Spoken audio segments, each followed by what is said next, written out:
My name is Alex, and I'm a peer success coach at New England College. Today, we'll be going over how to access your midterm and final grades using NEC's online service, MyNEC. First, you'll head to mynec.nec.edu.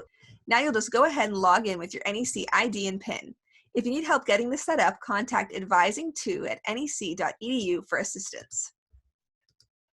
From there, go to Student Services and Financial Aid, Student Records, and then midterm or final grades here. Then you can choose the term that you'd like to view for the grades here, and then hit submit.